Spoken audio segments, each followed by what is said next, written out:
Bismillahirrahmanirrahim. Alhamdulillah wassalatu wassalamu ala Rasulillah wa ala alihi wa sahbihi wa man walah, la hawla wa la quwata illa billah, amma ba'du. Fa inna asdaqal hadits kitabullahi ta'ala wa khairal hadi hadi nabiyina Muhammadin sallallahu alaihi wasallam. Syarrul umur muhdatsatuha wa kullu muhdatsatin bid'ah wa kullu bid'atin dhalalah wa kullu dhalalatin finnar. A'adani Allah wa iyyakum ajma'in min adzabin nar, amin ya rabbal alamin. Wa qala al-muallif rahimahullahu ta'ala wa ghafara lahu wa liwalidayhi wal masyayikhi wa adama naf'a bihi wa bi ulumihi fid dharain. Wa aqallus sholati dan paling sedikitnya sholat alaihi atas jenazah. Minggu lalu kita sudah membahas yaitu yang termasuk daripada fardu kifayah mengurus jenazah. Kita sudah menuntaskan pembahasan dari mulai memandikan jenazah. Kita sudah bahas bagaimana tata caranya, ada cara minimal, ada cara maksimal, cara yang sempurna, yang sesuai sunnah dan juga adab. Kemudian kita telah membahas menyelesaikan bagaimana cara kita mengkafani, baik cara yang paling simpel sederhana sampai cara yang paling sempurna yang maksimal. Bagaimana kita mengkafani jenazah laki-laki, bagaimana kita mengkafani jenazah perempuan. Setelah jenazah tersebut dimandikan, maka kewajiban selanjutnya yang menjadi fardu kifayah bagi kita yaitu tentunya mensolati jenazah atau mensolati mayit. Kita mungkin sudah sering banget mensolati jenazah. Seringkali ada tetangga kita, saudara kita, kerabat, teman kita meninggal, kita ikut mensolati jenazahnya. Sekarang kita ingin mendalami bagaimana mensolati jenazahnya. Baik, kita harus paham rukun-rukun sholat jenazahnya. Kita juga harus mengetahui apa yang menjadi syarat-syarat dan juga kesunahan yang ada di dalam sholat jenazah. Yang begini didapat kalau kita mau hadir ngaji. Kalau enggak ya kita cuma dapat ilmu sebatas melihat orang ikut-ikutan sholat jenazah doang. Takbirnya 4 kali kita ngikut 4. Kalau 5 kali kita ngikut juga 5 kali. Ya. Makanya sekarang mudah-mudahan dengan kita hadir di majelis ilmu, pulang kita membawa pemahaman, mendapatkan petunjuk dari Allah bagaimana cara kita yang baik sesuai adab dan sunnah kita mensolati jenazah. Dan perlu kita ketahui yang namanya sholat jenazah ada 2. Sholat jenazah yang berarti jenazahnya hadir, ya, sholat jenazahnya hadir. Kemudian ada yang kedua, sholat jenazah yang jenazahnya tidak hadir, namanya sholat gaib. Ya, ada sholat jenazahnya hadir, ada di hadapan kita. Ada sholat jenazah yang jenazahnya tidak hadir, alias jenazahnya nggak ada di depan kita. Nah, jaraknya sholat jenazah yang gaib Yang tidak hadir ketentuannya kata para ulama 90 km. Sholat jenazah goib yang jenazahnya tidak ada di hadapan kita, ketentuan jaraknya 90 km. Atau kita ambil simpelnya, karena ini masalah masyaqqah, kesulitan. Umpama begini, contoh, kita punya saudara atau kerabat yang meninggal dunia, rumahnya di Depok. Nah, dipatokin secara masyaqqah, kesulitan, ya, repot berangkatnya ke sono, belum ada juga kendaraannya, kita juga kagak tahu, ya kan, belum sempat, waktunya sibuk. Akhirnya kita ke sono nggak nyampe, meskipun jarak dari sini ke Depok kagak nyampe 90 kilo.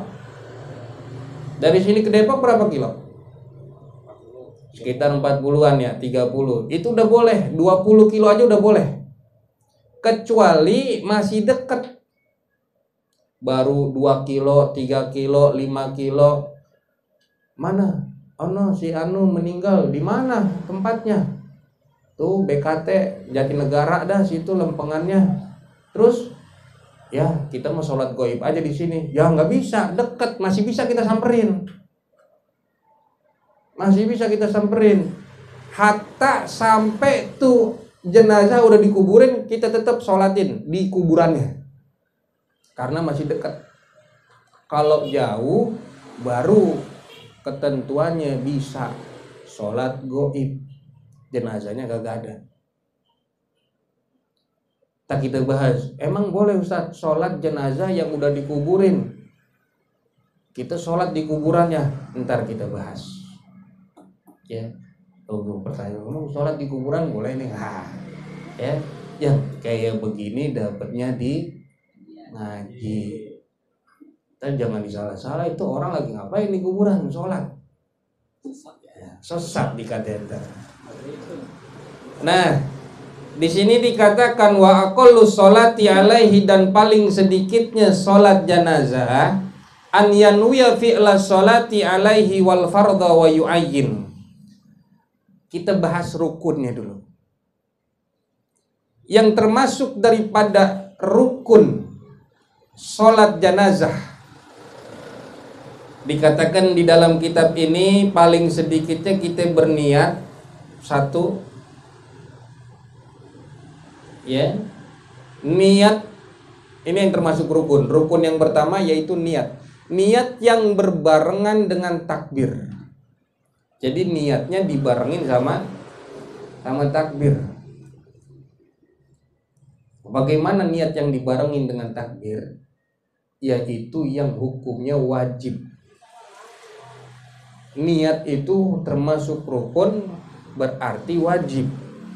Yang posisinya wajib, hukumnya wajib, niatnya ada di dalam hati. Kalau pelafalan, hukumnya sunnah. Nah, syarat niat ada 3 yang wajibnya. Syarat niat ada 3. Satu, di sini dikatakan an yanwiya fi'la sholati alaihi, yaitu menyengaja niat untuk mengerjakan sholat. Itu termasuk daripada syarat niat. Artinya ada kalimat usolli di dalam hati. Menyengaja dengan hati, yaitu berniat untuk melakukan sholat. Atau kalau dibahasain pakai bahasa kita, kalau biasa niat sholat, usollinya kita sebut. Yang kedua, wal fardho, disebut fardunya.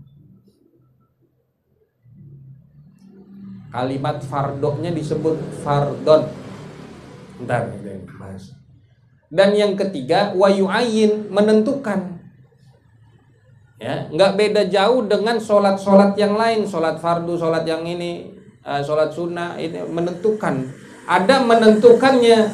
Kalau yang di sana yang kita bahas berlalu-lalu itu menentukan zatu sabab dan zatu waktunya. Tapi kalau sholat jenazah yang ditentukan hadir atau goibnya. Apa yang ditentukan dalam sholat jenazah? Hadir atau goib jenazahnya. Contoh gini, yang disebutkan oleh kita ketika kita berniat dalam hati, usolli ala hadzal mayyiti fardon. 3 itu. Usolli ala hadzal mayyiti fardon. Udah cukup dengan 3 kata itu, selesai kita punya niat. Itu disebutnya di mana? Dalam hati. Atau usolli ala hadhil janazah. Usolli ala hadhil janazati fardon. Sebut dalam hati. Atau bahasa kita lah, saya niat sholat jenazah fardu, Allahu Akbar. Pas lempengan Allahu Akbar, di hati saya niat sholat jenazah. Itu niatnya tuh. Kalau kagak pakai niat, berarti yang kita lakuin cuman peragaan sholat. Peragaan, bukan ibadah. Karena yang namanya niat membedakan antara kebiasaan dengan ibadah. Ya. Jadi yang pertama yang termasuk rukun adalah niat yang berbarengan dengan takbirnya kita. Takbiratul ihram, takbir yang pertama. Nah, bagaimana pelafalan niat yang sunnah tadi kita katakan? Ya, karena dalam mazhab Imam Syafi'i melafalkan niat hukumnya sunnah. Usolli ala hadhil janazati arba'a takbiratin fardhu kifayatin mustaqbilal kiblati adaan imaman atau makmuman lillahi ta'ala. Itu yang dilafalkan ya sebelum kita takbir. Usolli ala hadhil janazah arba'a takbirah fardhu kifayah mustaqbilal qiblah adaan imaman atau makmuman lillahi ta'ala. Bisa. Usolli bareng-bareng. Usolli ala hadhil janazati arba'at takbiratin fardhu kifayatin mustaqbilal qiblati adaan makmuman lillahi ta'ala. Ustadz, bagaimana kalau jenazahnya laki, jenazahnya perempuan? Niatnya apa? Ada yang beda? Nah, yang biasa kita dengar kalau ngaji nih, kita jadi tahu. Yang biasa kita tahu ini segala macam niatnya usolli ala hadzal mayyiti. Kalau laki. Kalau perempuan usolli ala hadhil maitati. Tuh bedanya. Cuma ribet nih. Namanya kita ngajinya baru lentang-lentang, disuruh begitu ntar keder. Tuh, laki apa perempuan jenazahnya? Ya. Pas kita kagak tahu, namanya kita nggak tahu. Tuh laki apa perempuan tuh jenazahnya. Akhirnya pas kita niat, salah tadi niatnya buat laki, padahal jenazah perempuan. Makanya tadi kita bacanya secara umum. Usolli ala hadhil janazati. Kalau udah hadhil janazati, mau laki kayak mau perempuan, yang penting jenazah depan kita. Jelas? Ya, itu baca niatnya. Ntar kita tulis. Biar buat ditulis bacaan niatnya. Tadi usolli ala hadhil janazah arba'at takbiratin fardhu kifayatin mustaqbilal qiblati adaan imaman atau makmuman lillahi ta'ala. Itu kalau sholat jenazah yang jenazahnya ada di depan kita, jenazahnya hadir. Bagaimana yang gaib? Kalau yang gaib kita sebutkan niatnya. Kalau mau melafalkan disebut namanya, harus itu. Kalau mau melafalkan disebut namanya. Kalau yang sholat jenazah gaib, usolli alal janazah, siapa ya? Fulan bin Fulan namanya. Ya, Sutarno bin Fulan contohnya. Arba'at takbirah atau fardhon lillahi ta'ala, langsung takbir. Ya. Kalau penyebutan jumlah rakaat mustaqbilal kiblah, itu sunnah hukumnya. Yang wajib mah cuma 3. Usollinya ya, usolli ala hadzal maiti atau usolli ala hadhil janazati fardhon. 3 aja tuh. Menyengajanya, usollinya, kefarduannya, ama menentukan jenazahnya hadir atau gaib. Itu yang disebut rukun yang pertama, yaitu an-niyatu, berniat atau menyengaja berbarengan dengan takbir. Rukun yang kedua,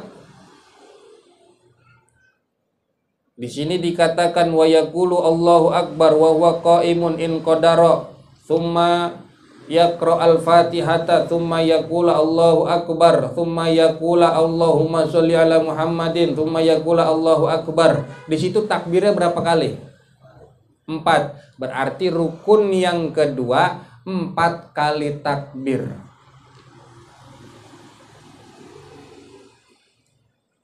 4 kali takbir, rukun yang kedua. Kurang kagak boleh, lebih boleh. 5 kali takbir, 6 kali takbir boleh. Bacanya apa? Oh, doa. Isi banyak doa. Kalau kurang nggak boleh, karena udah apa itu? Udah mutlak segitu, kudu 4. Nggak boleh 3, nggak boleh kurang. Rukun yang ketiga, sholat jenazah, rukun yang ketiga. Di sini dalam kitab dikatakan wa huwa qaimun in qadara. Rukun yang ketiga yaitu berdiri jika mampu. Rukun sholat jenazah yang ketiga, berdiri jika mampu. Ingat, jika mampu, karena sholat jenazah ya dikatakan berdiri jika mampu. Kalau nggak mampu berarti boleh nggak berdiri? Boleh. Duduk misalkan boleh, bawa bangku sendiri, bawa kursi, boleh duduk. Berdiri jika mampu.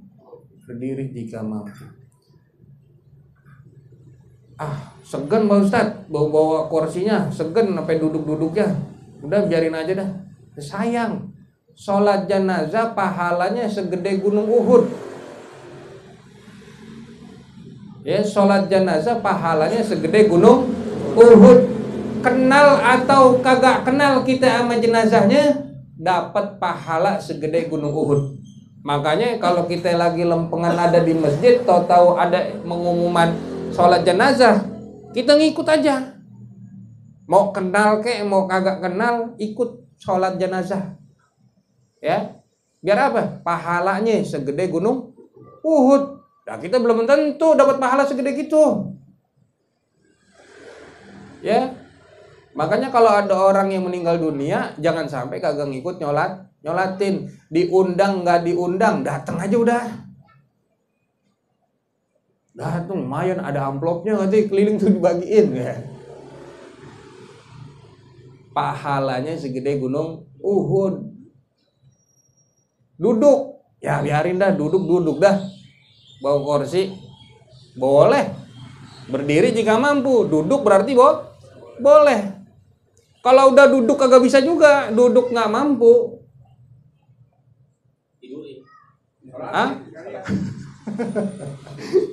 Kalau duduk juga udah nggak mampu, datang mau ikut nyolatin, ngapain? Tiduran sholatnya? Ya boleh aja, boleh tiduran sholat jenazah. Cuma khawatirnya setelah nyolatin yang di depan nerus sama dia, atau ada yang bingung nih jenazahnya yang mana.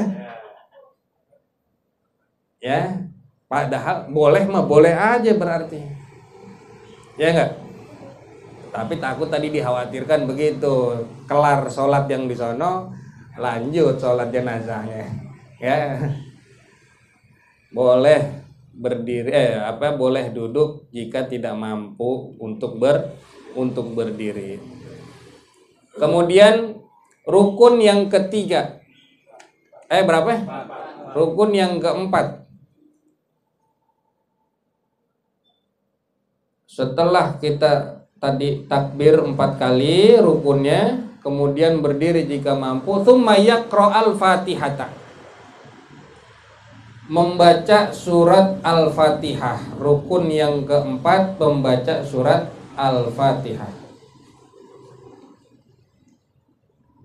secara sir, pelan, atau minimal kita mendengar bacaan kita sendiri. Itu sir namanya.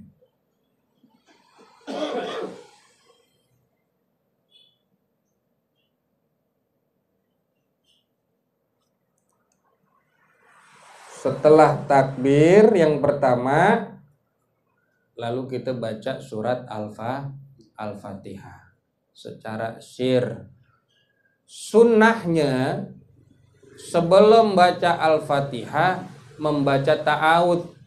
A'udzubillahi minasyaitonirrajim. Baru baca Fatihah. Bismillahirrahmanirrahim. Alhamdulillahirabbil alamin. Enggak usah baca doa iftitah. Kagak masuk sunnah juga baca iftitah sholat jenazah. Langsung takbir pertama baca surat Al-Fatihah.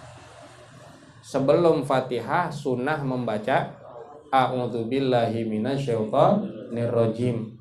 Setelah ghairil maghdubi alaihim waladdallin rabbighfirli waliwalidayya amin. Wah, cakep banget.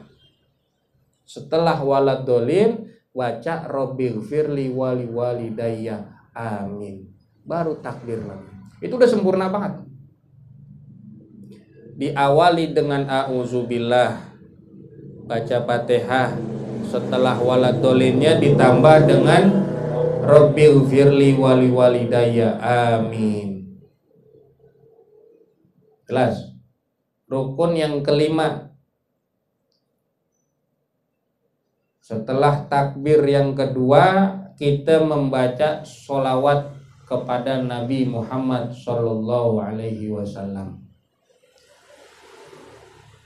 Sesudah takbir yang kedua, paten setelah takbir yang kedua bacaannya membaca sholawat kepada Nabi Muhammad sallallahu alaihi wasallam. Dikatakan dalam kitab ini, tsumma yaqul Allahumma sholli ala Muhammad. Itu udah cukup begitu. Sholawatnya kayak gimana Ustaz? Sholawatnya cukup Allahumma sholli ala Muhammad. Itu paling sedikitnya, dengan membaca Allahumma sholli ala Muhammad. Sunnahnya yaitu membaca sholawat Ibrahimiyah. Gimana sholawat Ibrahimiyah? Allahumma sholli ala sayyidina Muhammadin wa ala ali sayyidina Muhammad kama shallaita ala sayyidina Ibrahim wa ala ali sayyidina Ibrahim wa barik ala sayyidina Muhammad wa ala ali sayyidina Muhammad kama barakta ala sayyidina Ibrahim wa ala ali sayyidina Ibrahim fil alamina innaka Hamidum Majid. Sempurnain ditambah dengan Allahumma gfir lil mu'minina wal mu'minat wal muslimina wal muslimat al ahya'i minhum wal amwat. Cakep tuh udah. Setelah takbir kedua kita baca sholawat. Sunnahnya sholawat Ibrahimiyah ditambah dengan Allahumma gfir lil mu'minina wal mu'minat wal muslimina wal muslimat al ahya'i minhum wal amwat. Itu adanya setelah takbir kedua.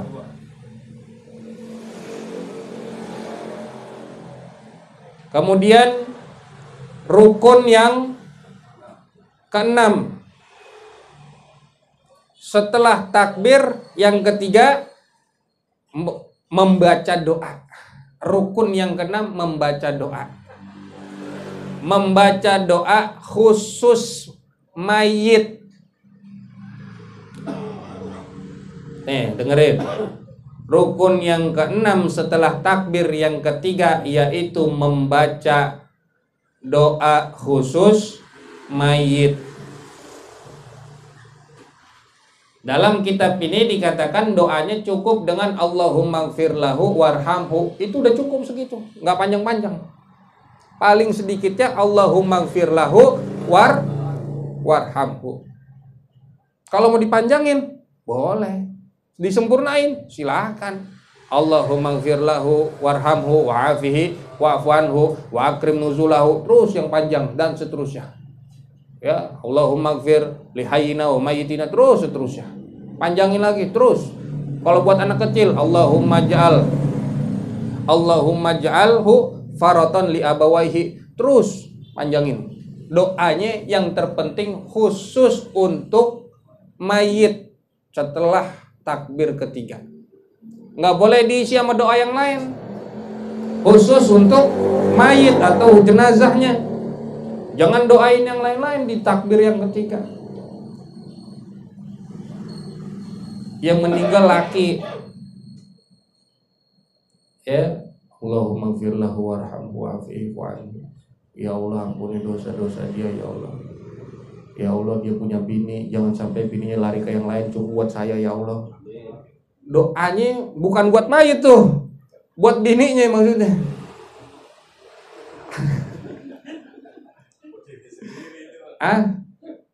Doa, ya Allah, biar bininya tenang, sabar, diberikan kesabaran. 3 bulan. Ya, yang terpenting doanya khusus untuk mayit, bukan buat yang lain-lain. Itu setelah takbir yang ketiga. Tsumma yaqula Allahu Akbar, kemudian mengucap Allahu Akbar, masuk ke rukun yang ke-7, yaitu salam yang pertama. Salam yang pertama masuk rukun, yang kedua enggak. Berarti kalau salamnya sekali doang cukup, yaitu ke kanan doang. Mana bacaan salamnya? Assalamu alaikum, baru nengok. Kalau belum sampai kum, nggak boleh nengok. Kalau sebelum kum udah nengok, batal sholatnya. Assalamualaikum, assalamualaikum. Pas kum baru boleh nengok. Jangan assalamualaikum, sholatnya kagak sah karena termasuk rukun. Kecuali salam yang kedua bebas dah karena masuknya sunnah. Kalau salam yang pertama masuk rukun, setelah kum baru nengok. Boleh ditambah assalamualaikum warahmatullahi wabarakatuh, atau assalamualaikum warahmatullah, cukup. Kalau mau pakai wabarakatuh ada perbedaan, silahkan.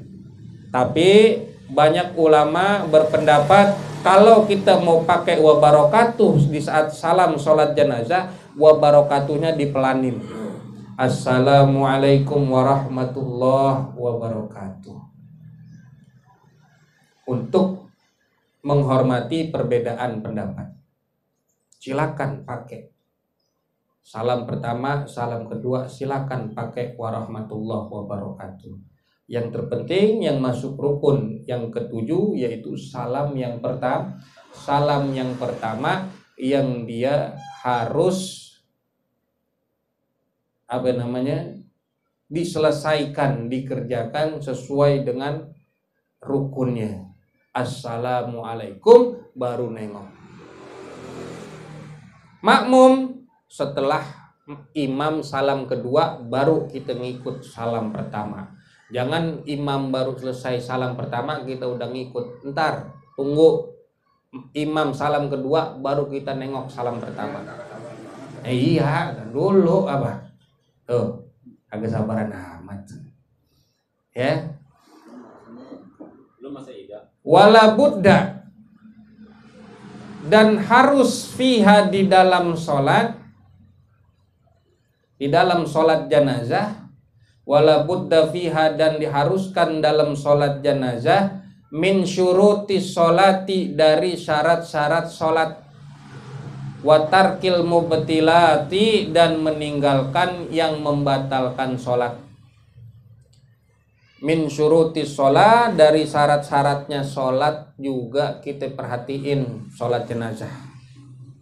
Bukan berarti sholatnya simpel 4 kali takbir, kita kagak perhatiin syarat-syaratnya sholat. Syarat-syaratnya sholat jenazah sama dengan sholat yang lain, sama dengan sholat wajib, sama, cuman ada sedikit beberapa tambahan aja. Boleh kita catat. Syarat yang pertama dalam sholat jenazah yaitu tentunya suci dari hadas kecil dan besar. Suci dari hadas kecil dan besar. Tulis. Berarti kalau suci dari hadas kecil dan besar, kita kudu berwudu. Kita kudu wudu berarti. Hadas kecil sama hadas besar. Yang kedua, suci dari najis. Yang kedua suci dari najis.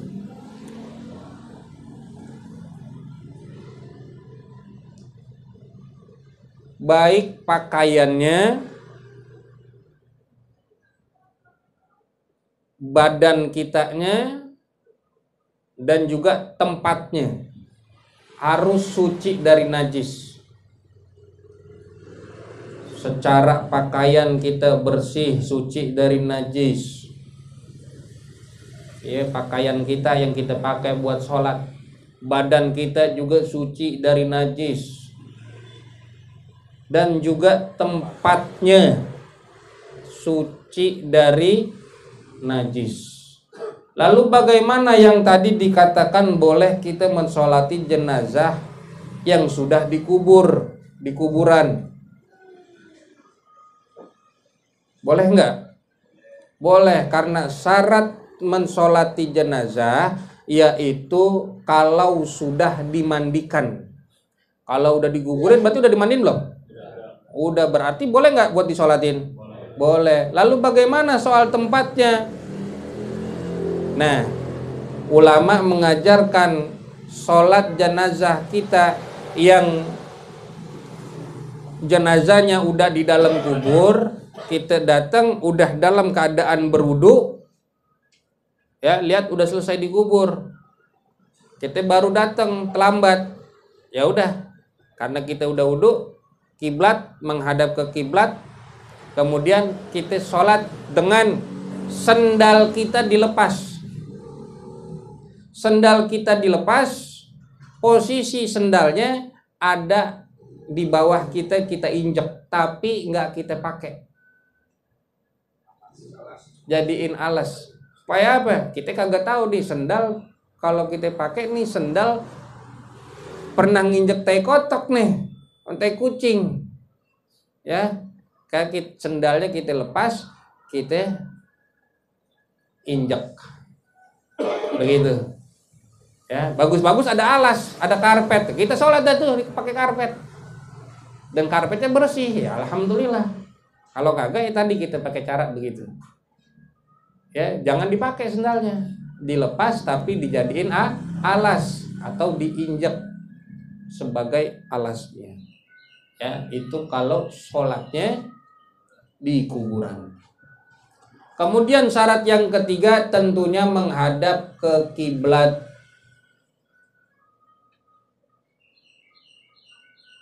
Jangan mau sholat goib, jenazahnya kan nggak ada. Ada Ustadz di mana? Di Surabaya.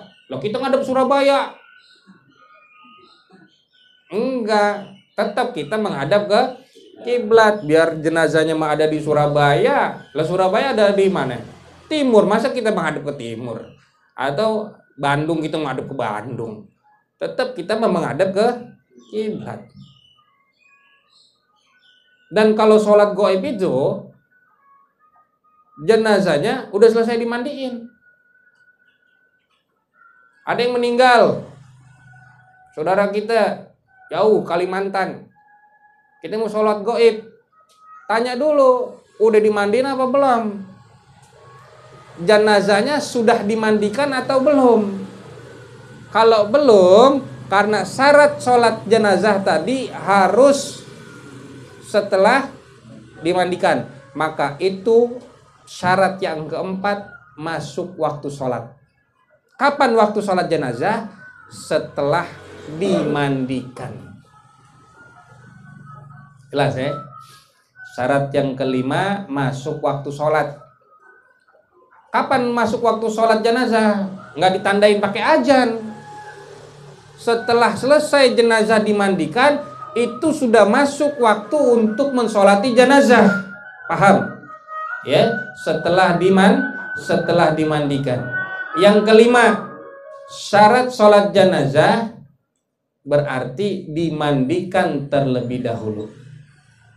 Kalau tadi syarat yang keempat masuk waktu sholat, yang kelima dimandikan terlebih dahulu.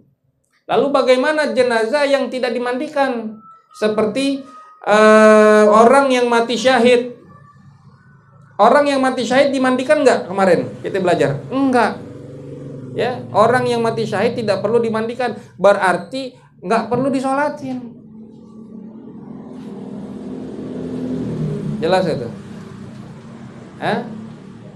Ada orang, kita punya teman kecebur, tenggelam di laut, ke bawah arus, ya kan? Sehari, 2 hari, 3 hari nggak ketemu jasadnya.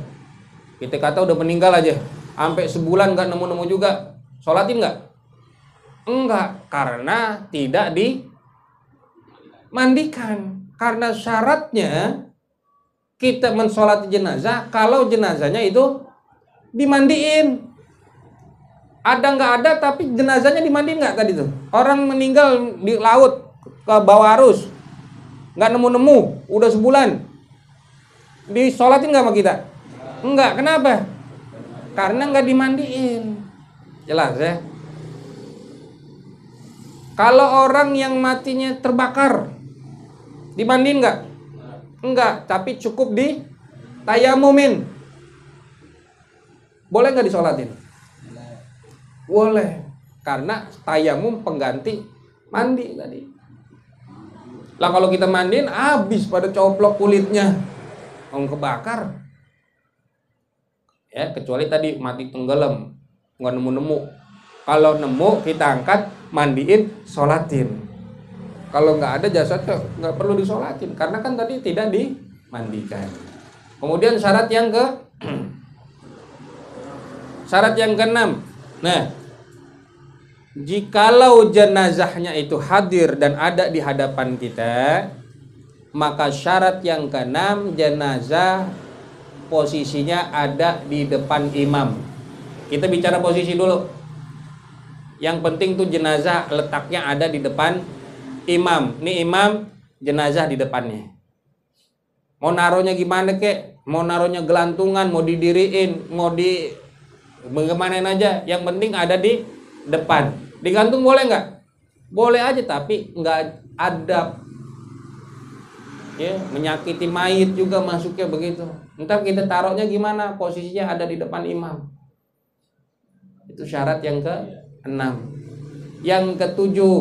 Nah, soal waktu. Ini yang biasa kita kurang tapi paham. Cuman kalau kita udah ngaji, kita jadi tahu nih. Syarat yang ke-7, waktu sholatnya.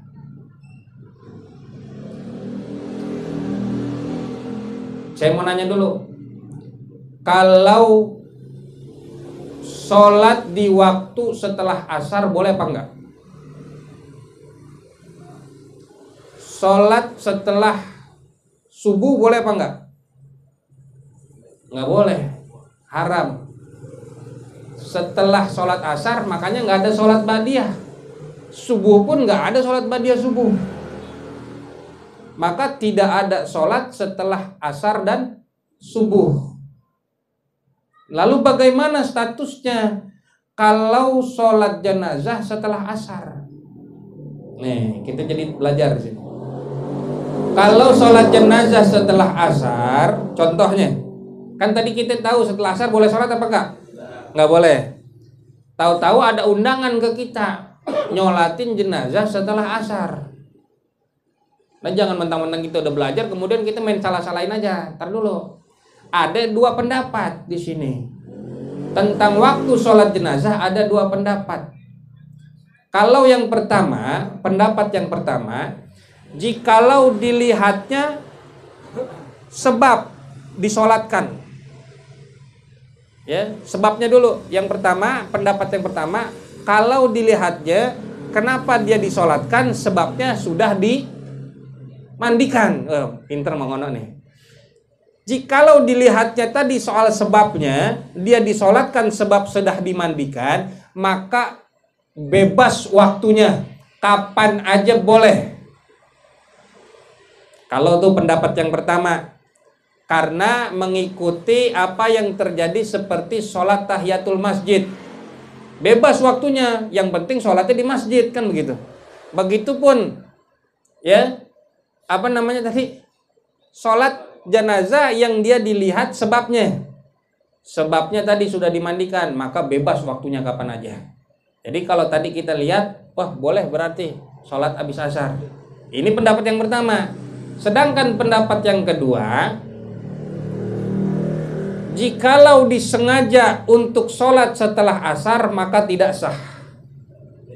Pendapat yang kedua, ya jikalau disengaja, nih disengaja dulu, dilihat dari unsur kesengajaan atau tidak sengaja. Kalau sengaja maka sholatnya tidak sah. Bagaimana kasusnya? Contohnya kalau orang yang mau sholat jenazah disengaja setelah asar. Contoh, fulan meninggal jam 9, beberes nih segala macam, mandiin, ini kapan nyolatinya? Tar aja setelah asar. Itu sudah direncanakan dan ada unsur kesengajaan, sholatnya nanti setelah asar, maka tidak sah. Kalau ini pendapat yang kedua. Jelas kan ya? Ini pada bung aja yang jelas apa enggak? Kalau dilihat dari unsur kesengajaan, jika disengaja, ntar bikin undangan nyolatin jenazah setelah asar, tidak sah. Jelas itu ya. Tapi kalau tidak sengaja nih masuknya, unsurnya ketidaksengajaan. Meninggal fulan jam 9, dimandiin segala macam, loh ada nunggu keluarganya dulu, belum datang, dari Papua, dari Maluku, dari Aceh belum pada datang. Ntar dulu, nunggu, kelar mandiin, biasanya mandiin johor, kelar mandiin sampai nunggu asar ketemunya. Ini enggak disengaja, baru boleh sholat setelah asar jenazahnya. Sholat jenazah setelah asar. Kalau disengaja nggak boleh. Ngerti apa kagak sih? Kalau tidak disengaja, contoh fulan meninggal, ya kan? Amilnya lagi pergi, yang tukang mandiinnya lagi kagak ada, lagi jalan-jalan, misalkan. Tapi ntar bakalan pulang, atau lagi pergi kemana? Ke rumah saudaranya, lagi kondangan. Ntar pulang tapi johor pulangnya jam 1-an. Gimana tuh? Kalau nggak ada lagi, ya udah nggak apa-apa, dah mandinya jam 1. Nah, kita pengen ngulur-ngulur waktu, nggak boleh. Tapi kalau ngepresin, kayaknya jam 2 dah nyolatin dah, sebelum asar, 2:30-an dah. Gitu. Sebelum masuk waktu sholat asar. Taunya ngaret, mundur, selesai. Akhirnya sholat jenazah setelah asar. Ini ketidaksengajaan, maka sah sholatnya. Kalau disengaja tidak sah. Jelas kan? Karena setelah asar waktu diharamkan untuk sholat.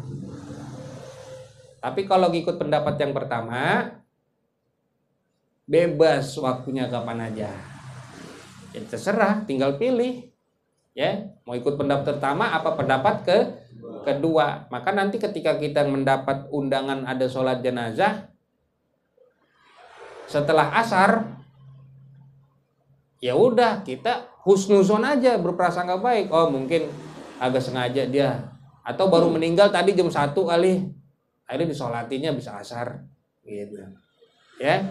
kita husnuzon aja. Jangan udah nyampe sono ini kagak boleh ini no, jenazahnya pulang lagi dia. Iya. Ya. Maka ada dua pendapat. Itulah syarat-syarat salat jenazah. Adapun sunnah-sunnahnya, yang pertama, sunnahnya sholat jenazah dilakukan tempatnya di masjid. Di masjid. Di rumah boleh. Di lapangan boleh. Di kuburan aja tadi boleh. Tapi sunnahnya tempatnya di masjid. Yang kedua, berjamaah. Sunnah sholat jenazah berjamaah.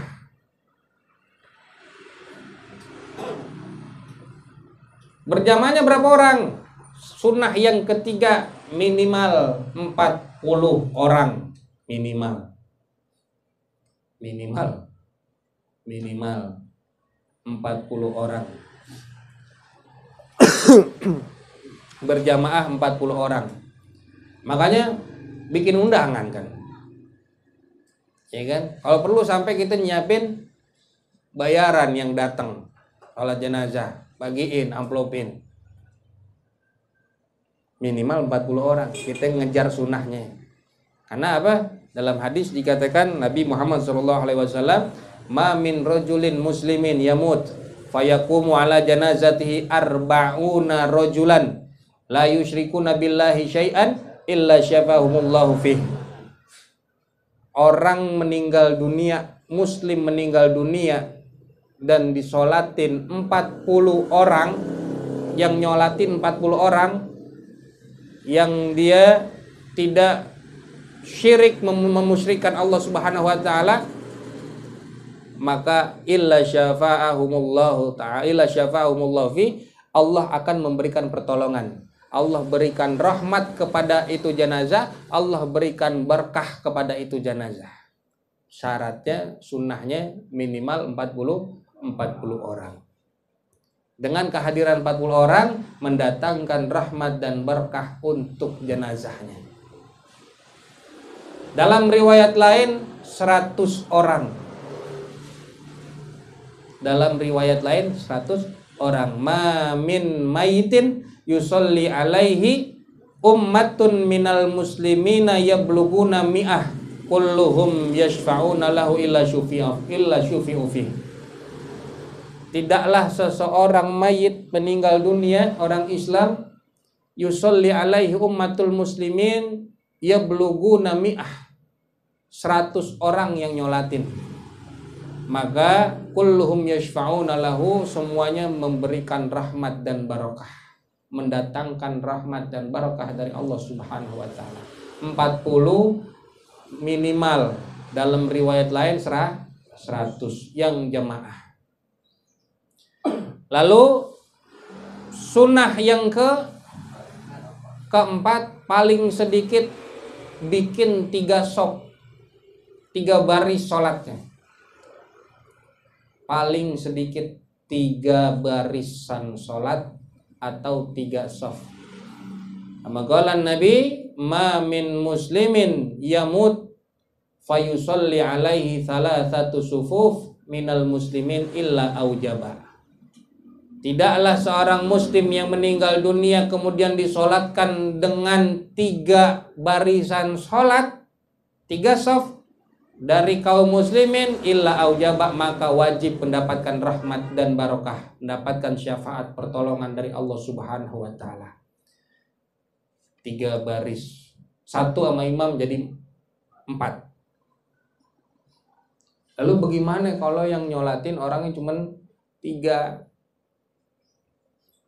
Nah, begitu, 1, 1, 1, begitu tuh barisnya. Bikin sop sampai 3. Yang nyolatin cuma 3, yang meninggal 1. Yang nyolatin yang datang cuma RT, sekretaris, mau bendahara. Emang dia doang udah temennya, yang lain pada gedek sama tuh mayit sama jenazah. Akhirnya kagak ada yang datang. Tanggung jawab RT, Sekretaris sama bendahara, RT imamnya, sekretaris belakangnya, bendahara di belakangnya lagi. Yang penting 3 sop, 3 baris. Kalau 7 orang, 1, 2, 2. Yang penting 3 sop. Kita ambil sunahnya. Tuh, kayak formasi ya. Formasi apa namanya? Futsal. Nih kan jadi tahu nih, besok kita ada ini sholat jenazah, kita barisin nih 2 nih, Bang, mundur Bang, bikin barisan lagi 1 jadi 3. Ini belum penuh, biarin udah bikin 3 baris. Ente makanya ngaji nih, jadi dapat kesunahannya di sini. Jangan ngerapetin mentang-mentang masjidnya lebar dari ujung ke ujung, dapatnya cuma sebaris doang. Yang nyolatin bikin 3 baris. Jelas gak tuh? Jelas nggak nih? Misal sholat di Istiqlal, ya sholatnya di Istiqlal, jenazahnya sholat jenazah, yang datang cuman 50, meskipun udah nyampe batasnya tuh, dari tadi minimal yang 40, 50, cuman pas dibikin sab di Istiqlal 50 dari ujung ke ujung cuma sebaris doang jadinya. Itu gimana? Hah? Bikin 3 baris. Kita ambil sunnah. Sebab yang disolati jenazahnya dengan 3 barisan, 3 saf kaum muslimin, maka ia wajib mendapatkan rahmat, ditolong oleh Allah Subhanahu wa ta'ala. Sunnah yang ke-5, badan jenazah yang sebelah kanan lebih gimana? Ngebahasainnya badan jenazah lebih banyak ke sebelah kanan imam. Nih gini deh, nih jenazah nih, ini jenazah sebelah kanan jenazah, sebelah kanan imam lebih banyak bagiannya. Contoh, ini jenazah, palanya di sini. Ini kakinya. Imam adanya di posisi yang mana bagian kanan imam lebih banyak ke jenazah. Adanya di sini. Ini kan lebih kanannya nih. Ya kita bicara ininya dulu. Ntar posisinya lempengannya di mana ntar. Ya. Ini jenazah, palanya di sini, kakinya di sini. Bagian kalau kita ada di pinggul, ya ada di pinggul lebih banyak ke kanan. Berarti kan gitu. Ya enggak? Yang kiri dikitan. Paham nih? Berarti badan jenazah sebelah kanan lebih banyak. Ya.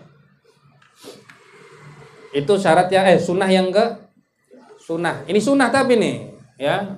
Jangan nanti soal sunnah aja jadi pada ribut. Ya. Kalau udah ribut begitu, ini jenazah sengkek berarti. Udah matinya aja bikin ribut orang gitu tuh. Kemudian sunnah yang ke-6. Nah, masih ada sangkutan dengan yang ke-5. Kalau jenazah lelaki, posisi imam menghadap ke kepalanya. Posisi imam berdirinya di bagian di depan di hadapan kepala jenazah. Palanya mana bagian pala? Di sini. Kalau jenazah perempuan ada di pinggulnya. Ya, di bagian pinggul, maaf. Ini perempuan nih. Ini perempuan, palanya di sini, kakinya di sini, pinggulnya mana? Sini. Imam berdiri di sini. Imam berdiri di sini di pinggulnya. Sebelah kanan lebih banyak. Kalau laki di mana? Ini pala nih. Berarti pala di sini. Ini pendapat yang pertama. Kalau buat lelaki jenazah menghadap ke sini. Kanan pala jenazah ada di sebelah kanan sini. Ini kaki. Jenazahnya di sini, imamnya posisinya di kepalanya sini, di hadapan kepala. Kalau kita ngikutin sunnah yang ke-5 tadi, badan sebelah kanan lebih banyak, berarti dibalik. Palanya di sini, kakinya di sini, ini imam di sini. Nah, kan kanan jadi lebih banyak. Jelas gak tuh? Makanya jangan heran nanti kalau kita datang nyolatin posisi kepala jenazah ada di sebelah kiri, berarti jenazahnya laki-laki. Karena tuh imam pengen ngedapetin sunnahnya, dia berdiri di hadapan jenazah bagian kepala dan sebelah kanannya lebih banyak. Kalau begini boleh nggak tadi? Boleh. Lempengan jenazah laki, kepalanya ini imam, meskipun bagian kirinya yang lebih banyak. Kalau mengikuti sunnah sebelumnya, kanannya yang lebih banyak, berarti palanya ditaruh di sebelah kiri. Jelas tuh. Makanya kalau ulama kita udah ini banget, sempurna banget ngajarin kita. Ada keranda, ya kan, ditutupin. Lempengan mana bagian pala apa pinggul yang ditaruhin sorban tuh, buat nandain ini kepalanya. Kalau jenazah laki-laki, tujuan meletakkan ada sorban di atas keranda itu untuk memberitahu kepada jamaah, memberitahu kepada imam, ini nandain lempengan sholatnya di sini. Gitu tuh tujuannya tuh. Kalau naruh sorban, jangan jenazah perempuan naruhnya juga di pala, naruhnya di pinggul, berarti itu ada sorbannya. Itu tujuannya kan ke situ tujuannya. Ini mah enggak, semua sekarang jadi rata, naruhin sorban di palanya, di kurung batangnya, diselempangin di bagian kepala. Itu ntar tujuannya buat nandain kalau sholat, jadi kagak pakai nanya lagi imam, ini laki apa perempuan. Pas dilihat kurung batangnya, oh selempangannya ada di bagian pala, berarti laki.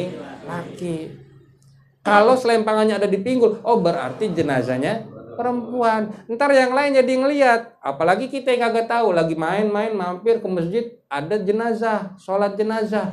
Itu jenazah laki apa perempuan? Karena tadi naruh selempangannya, sorbannya udah jelas ada di pinggul, berarti perempuan. Jadi nggak pakai nanya lagi, apalagi pas doa Allahumma firlahu atau Allahumma firlaha, terjadinya Allahumma firlahe. Dengan ngaji, jadi kita tahu tujuan tuh. Ulama ngajarinya begitu, taruh selempangannya, sorbannya di pala, berarti jenazahnya laki. Sholatnya, niatnya laki, doanya laki. Jelas tuh ya. Nah, sunnah yang terakhir yaitu doa sebelum salam. Allahumma la tahrimna ajrahu wa la taftinna badahu waghfir lana walahu. Itu sunnah tuh. Makanya tadi kita nggak sebutin, di sini juga nggak tertera. Setelah takbir yang keempat langsung salam. Sunnah doa dulu. Takbir pertama, nih kita bahas dari pertama rukunnya. Allahu Akbar. Barnya di sini nih. Dari bawah, Allahu Akbar. Lempengan tadi kita Allahu Akbar, baca niat dalam hati, usolli ala hadhil janazati fardon. Allahu Akbar, Allahu Akbar. Sedekap. Kayak biasa. Kita baca a'udzubillahi minasyaitonirrajim, lanjut kita baca Al-Fatihah. Setelah waladolin, Rabbighfirli wali walidayya, amin. Allahu Akbar. Sedekap. Baca sholawat Ibrahimiyah, dilanjut dengan Allahumma gfirlil mu'minina wal mu'minat wal muslimina wal muslimat al-ahya'i minhum wal amwat. Allahu Akbar. Sedekap lagi. Kita baca doa Allahumma gfirlahu warhamhu. Cukup. Atau mau dilanjut disempurnain Allahumma gfirlahu warhamhu wa'afihi wa'fu anhu. Kalau laki-laki, kalau perempuan Allahumma gfirlaha warhamha wa'afiha wa'fu anha. Allahu Akbar. Nah, ini yang masuk sunnahnya. Allahumma la tahrimna ajrahu wa la taftinna ba'dahu waghfir lana walahu. Ditambahin boleh nggak? Boleh. Wali ikhwaninal ladzina sabakuna bil iman. Terus wala taj'al fi qulubina ghillal lil ladzina amanu rabbana innaka raufur rahim. Assalamu alaikum warahmatullahi wabarakatuh. Assalamu alaikum warahmatullahi wabarakatuh. Selesai sholat jenazahnya. Gampang kan? Gampang. Jadi tahu kita nggak cuman rukunnya doang, tadi syarat-syarat sahnya kita udah tahu, sunnah-sunnahnya juga kita udah belajar. Jadi paham bagaimana cara mensolati jenazah yang baik dan benar, yang sesuai adab dan juga sunnah-sunnah Rasulullah Shallallahu Alaihi Wasallam. Wa aqallud dafni hufratun taktumu raihatahu wallahu a'lam bissawab. Sirril Fatihah.